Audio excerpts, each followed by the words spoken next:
Professor Anindya Sekhar Purakayastha, school of translation and cultural studies, Paschimbanga উচ্চ শিক্ষা দপ্তরের অধীনস্থ institute of language studies and রিসার্চের অধ্যাপনা করছেন।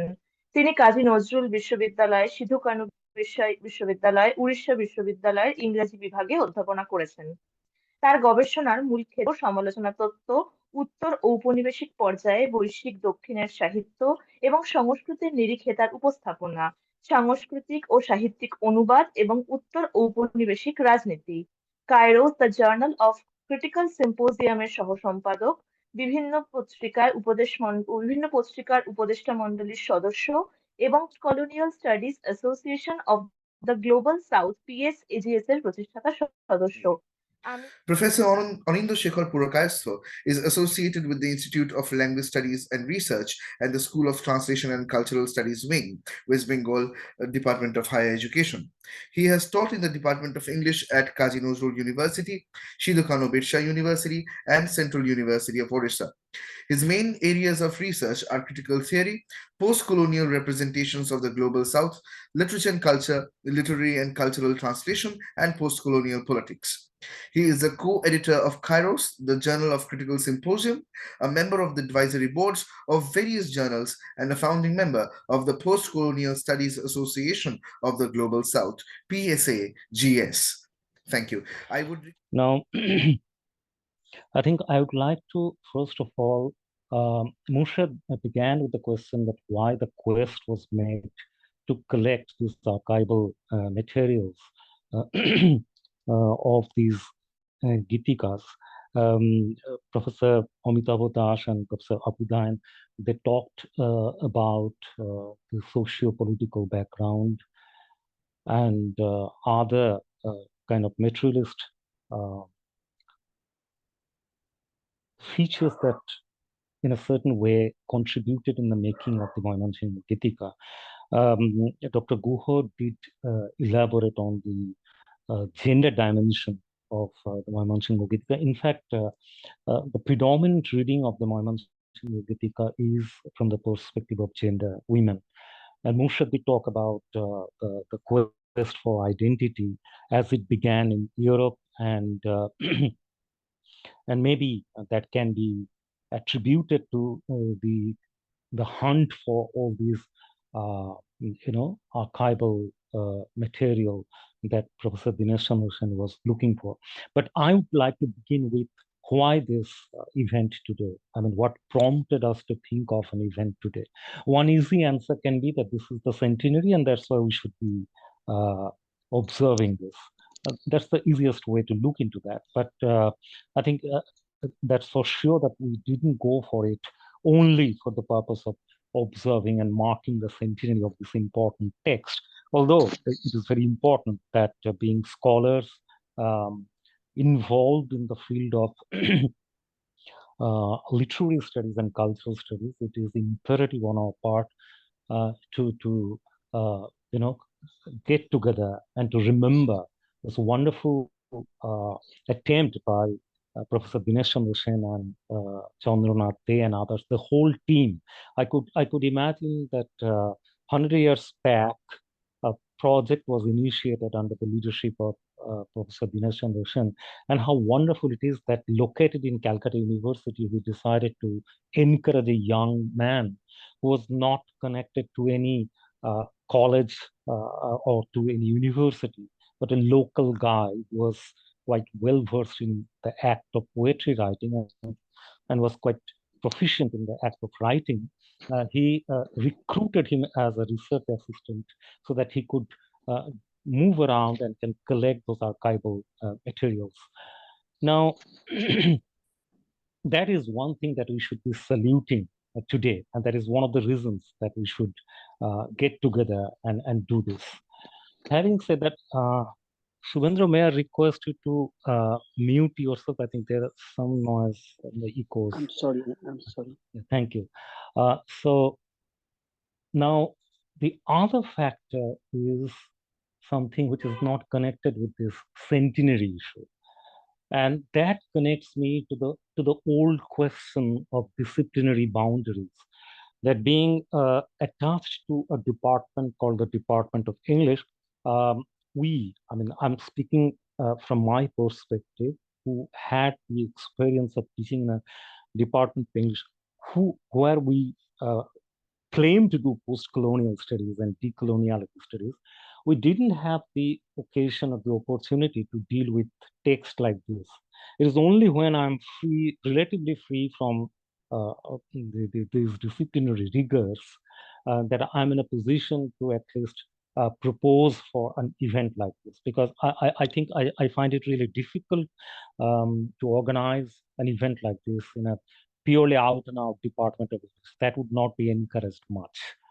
So a text like this is a classic example of a post-colonial response to the problems that was initiated with Macaulay. In fact, in the foreword of this book, there is a reference to Macaulay. Musha talked about European quest for identity, the Grimm brothers in the Nordic countries, in Germany. Yes, it is partly correct. But in the foreword, there is a mention to Macaulay, where Macaulay scoffed at and kind of laughed at the paucity of epistemic resources, saying that the vernacular resources in India are so inadequate that they cannot match up with the standard of the Europe. So therefore, there is nothing to boast of for the Indians, for the colonized. So one of the reasons that Dinesh Chandra did it was to counter it, to present it as a kind of a counter narrative to the Macaulayan understanding of the paucity and inadequacy, the poverty of epistemes lying within South Asia. So that is point one. If we need to connect it to identity, we can, but I would prefer to connect it more to the epistemic resources that we have in our command, but which we didn't kind of project too much. And in fact, as Muksha said, that we don't even project that even today. But for me, the bigger question for Dinesh Chandra was not just to project it to his audience, was not just Macaulay and his group. This project was not to prove it to the to the Europeans that we still have something like this. But there was another dimension to it, and for me, that is more important, which is something that Murshid referred to at the end, the linguistic diversities that we have and still have, the hegemony of the metropolitan language, silencing, elbowing out the other linguistic differences and diversities. So therefore, for me, the second aspect is more important in the sense that again and again in the introduction, Dinesh Chandra was referring to Brahmanical orders of the religious kind of orthodoxy, as opposed to these regions where the Brahmanical order couldn't penetrate and couldn't disrupt the pre-Brahmanical way of living, if we can call it the indigenous. So when you talk about identity, we have to be on guard once again, because when you say there was an attempt to assert identity, you have to understand that there are so many layers of it. So Dinesh Chandra was not only projecting the vernacular resources which we had, the treasures that we had in the Mymensingh region, and the texts that were orally popular. So these oral texts that were written down through the collections of Chandranath Dey and other project assistants and research assistants. But it was also an attempt to prove that within India, we have a polyphonic order. It's not just one order, one identity of India. So the problem with that idea of identity is that there is a tendency to unify, to regress it into one order. Whereas here, I could see from the introduction itself and from the text itself also that the kind of polysemic, multifarious and polyphonic orders of different narratives and epistemes available within the region of Bangla or Bengal. So it talks about East Bengal. What about the Western, the Rar region? We have many other practices, many other epistemic voices available there. So which identity are we talking about? So the problem is that when we look at it, yes, nationalist scholars would say that in terms of genealogy, nationalism began with this quest for identity, this hunt for identity. But the problem with identity is that it again regresses into one order, one epistemic order, one cultural denomination, whereas in terms of identity, there are multiplicities available within a particular region called Bengal. So it's we have to be on guard here when you look into that. So for me, uh, it is a space within a particular stretch of land called the Mymensingh region. And if we go down geographically, the map shows that there is the Arakan region. And if you consult some of the standard Bengali history books or history of Bengali literature books, you will see that most of the, I was talking to both Anurag and Krishna Sinjini about it, that most of the history of Bangla literature squeezes down these literary texts like Maimansingh Gitika, uh, Daulat Kaji, Alao, and others in the category of Musulmani Bangla Sahitya or Loko Sahitya.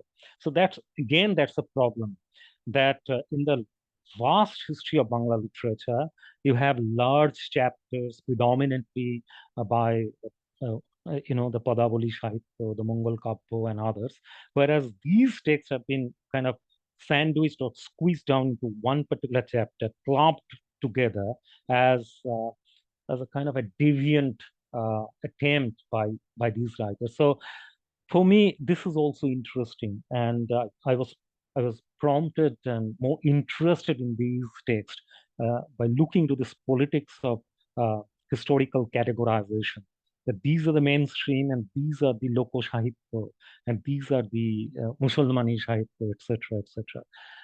And that's why the concept not talked about the deviant poetics. So this deviation is available within the canon. And the canon is always challenged by these deviations from different angles. It's not just only Maimansingh or Gitika. It is perhaps one of the examples, but there are many others. So this is what perhaps Bakhtin would call this carnivalence, that within the tradition of the canon, you have problematics and you have different disruptive forces always challenging the hegemony of the canon.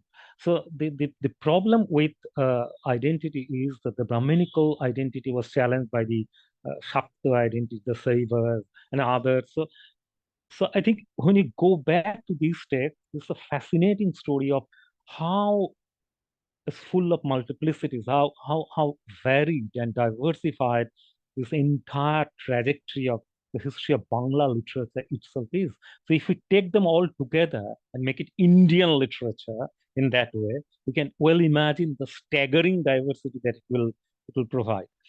So I think it's really appropriate that we get together and discuss and deliberate on a marvelous attempt by Dinesh Chandrasen to kind of excavate from these rural regions. He could have looked into Calcutta literature. He could have looked into other folk literature, but his intention was something different. His intention, remember, he was inspired by that magazine article. The magazine was called Shourab Putrika, where Chandranath De wrote about those things. So he was interested by that. So the point is that there were so many layers. I mean, we know about this concept of the eraser and obscurity. So all these texts beneath got erased and obscured under the pressure of the mainstream literary writings of Bangla Sahitya. So it is in the fitness of these, it's in the context of all these things that we have to understand that there is a man who realized that there are more than what meets the eye when we talk about Bangla Sahitya, and it's very varied, and it is necessary that we address this text and look at the enormity of the labor that they had to write it down. And there are debates. I mean, that this Czechoslovakian uh, linguist who wrote about that, his name is Dusan Zabavita. I think it's also important to remember his name, that he proved that perhaps, the controversy that Professor Amitabh Das mentioned about the kind of mismatch or inappropriateness um, between the languages used here and the temporalities that is being played. That at that time, 400 years back or 500 years back, this language could not have been the language of the rural people, and quite rightly so. But I think the debate is not that. I think they themselves agreed that they had to do some kind of refinement to the text which they collected from the local rural people. But I think the larger debate is not whether it is actually the language of the Gayans or the rural people. The larger debate is this question of diversity, the question of multiplicity. That the Maimansingha Gitika clearly proves that when it comes to diversity, our very own literary text can offer that modern outlook. I mean, Dr. Guha was talking about how we were familiar with the fact that in Bengal there was a system that women were married off at the age of 6, 7, 8, and there these girls are not even deciding not to marry, to remain unmarried. So it was wonderfully progressive on their part to think in that way. That was not possible to think in a Brahminical society. So within the social order, there are many orders. And when we talk about social reform, when we talk about gender reform, we understand that we have archives of reforms carried out in 16th and 17th century, maybe even much before that. So these are the areas of vernacular modernity that these texts can offer. And I personally would be more interested in these readings that when I, as a teacher, taught in the classroom lyrical ballads and talked much about William Wordsworth and what Wordsworth and Coleridge did when they were looking for the necessity of writing something different, which is distinct from the 18th century systems of orthodoxy, stylistic rigor, and stylistic stereotyping. They wanted to go for the ballads which is spoken by the ordinary people, and we speak a lot. I mean, we go into the details of the lyrical ballad, the preface to the lyrical ballad, and we say this is how it changed the course of English poetry. I'm surprised that when my teachers taught it, nobody talked about the Eastern Bengal ballad because they are sharing something absolutely similar. That here is someone called Dinesh Chandra Sen who is actually looking for it, that how the common people, their views, which is deviant from the mainstream. So I can see a parallelism here. So I think on this occasion of the 100 years of the discovery of the Maiman Deepika, of course, it's not that 100 years ago they were written. They were written much earlier, but they were kind of discovered and presented for the urban metropolitan readership in the form of a published text. And because we got it in the form of published text, that's why we are talking about it today. So I think he should be credited. Dipesh Chakraborty, I remember, wrote a wonderful, big research paper published in the Critical Inquiry on Dinesh Chandra Sen. And there, Dipesh said that Dinesh Chandra should be credited for, kind of offering these issues, bringing on the table these factors which we generally do not pay attention to. So for me, my first point would be that this is a wonderful example of diversity.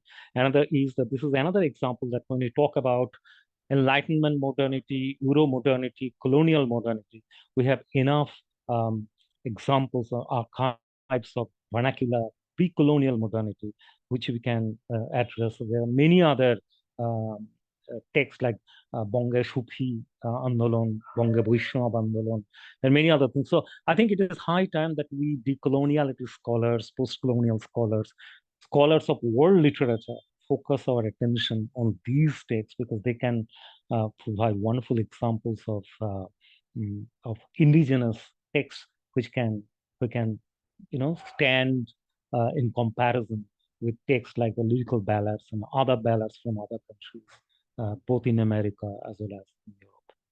That's it. Thank you.